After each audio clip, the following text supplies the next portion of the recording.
અત્યારે હું આવેલો છું દયાળ ગામે, દયાળ કોટડા ગામે, જે આપણે અહીં એક મકાન આપણે બનાવી રહ્યા છીએ. મકાન તમને દેખાડું, જો ઓલરેડી શરૂ છે બનાવવાનું કામ. અહીંયા પાણીયારું બને છે, અહીંયા રૂમ બને છે, બરોબર. આ રૂમ તમને દેખાડું, આ મકાન બને છે અત્યારે.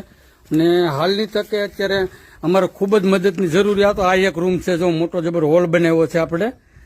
આ એક રૂમ બનાવ્યો છે, મોટો જબર હોલ. અને એક અહીંયા નાનો એવો રૂમ બનાવ્યો છે આપણે, જે રસોડા માટે રૂમ બનાવ્યો છે.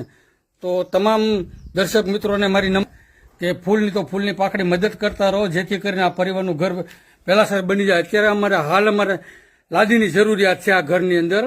તો લાદી માટે દાન દેવા વિનંતી. અને સાથે સાથે માથે જે પતરા અને લોખંડ છે, એમાં 22 પતરા અને 80 કિલો લોખંડની જરૂરિયાત હતી. તો 22 કિલો પતરા અને 80 કિલો લોખંડ પરમાર રામભા નાનસિંગ, ગામ જેનાલ, તાલુકો ડીસા.